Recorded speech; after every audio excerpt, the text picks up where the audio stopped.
IT के एक बार फिर से। और देखिए जरा कोफोर्ज रखिएगा स्क्रीन पे। One of the strongest structure mid cap IT में एक ये वो आईटी स्टॉक जो कि आईटी में आप ये समझिएगा कि इस दिसंबर फर्स्ट वीक में मेरे ख्याल से 1 या 2 तारीख को अपना करियर का ऑल टाइम हाई लगाया था। और उसके बाद से ही फंड रेज की खबरों के चलते एक्विजिशन की खबरों के बीच में कोलैप्स हुआ। अब ये 200 डे के नीचे ट्रेड कर रहा है। लेकिन इस कंपनी इस अधिकरण को थोड़ा सा पहले समझते हैं, फिर उस पर बातचीत करेंगे। एंकोरा, इस बड़े अधिकरण के मीनिंग क्या है? कितना फंड रेज करना पड़ेगा? कैसे होगी ये डील? एंकोरा का मार्केट शेयर कितना है यूएस में?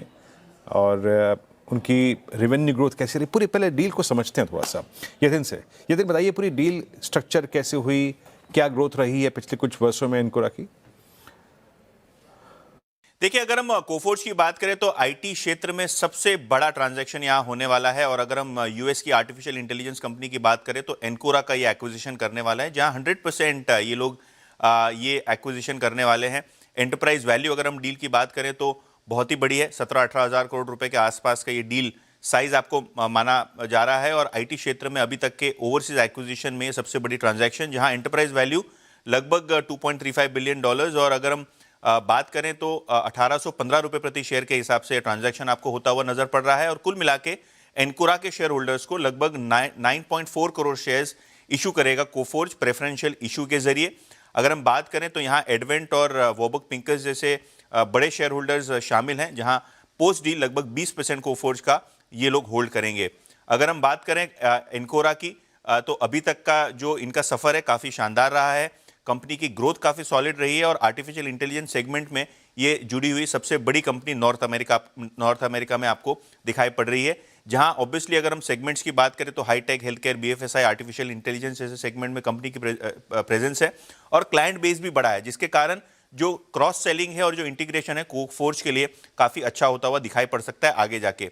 अगर हम बात करें तो टर्नओवर किस तरीके से है, एंकोरा की बात करें तो FY 24 में एक्सपेक्टेशन ये है कि $600 मिलियन के आसपास की आय दिखेगी। और हमने कोशिश ये की है कि कंबाइंड एंटिटी का भी आपको पिक्चर बताएं। तो अगर हम बात करें कोफोर्ज की और एंकोरा की तो दोनों का कंबाइंड एक्सपेक्टेशन FY 27 में अगर हम देखें तो $2826 मिलियन के आसपास की आपको आय आती हुई नजर पड़ेगी। मार्जिन्स पॉजिटिव रहेंगे, 14% के अपवर्ड्स रह सकते हैं एनालिस्ट एक्सपेक्टेशंस के हिसाब से। और अगर हम मुनाफे की बात करें तो $280 मिलियन के आसपास की प्रॉफिटेबिलिटी FY 27 में आपको होती हुई नजर पड़ेगी। और ईपीएस की बात करें तो ऑब्वियसली कंपनी का कहना यह है कि ईपीएस एक्रेटिव रहेगी, जो आपकी स्क्रीन पे आप देख पा रहे हैं। अगर हम बात करें कोफोर्ज में जो कमेंट्री रही है वो ये रही है कि एंकोरा लगभग 8.5 सालों में 5 गुना से ज्यादा ग्रो हुई है। आर्टिफिशियल इंटेलिजेंस और जो एक्विजिशन है इसमें कंपनी अपनी मैट बनाने वाली है और नॉर्थ अमेरिका में आगे जाके लगभग $1.5 बिलियन तक का बिजनेस आता हुआ नजर पड़ सकता है। अगर हम बात करें ओवरऑल कंपनी के कमेंट्री की तो इनका मानना यह है कि जो कंपनी का डेट है एंकोरा का, वो आगे जाके शायद फॉरेन डोमिनेशन में वो रीफाइनेंस करा दें, उसका कॉस्ट ऑफ फंड गिर जाए, या QIP के जरिए भी ये आपको रीपे होता हुआ नजर पड़ेगा। अभी तक सारे के सारे ब्रोकरेजेस जो हम देख रहे हैं एक पॉजिटिव स्टांस बनाए हुए हैं कोफोर्ज पे इस एक्विजिशन को लेके।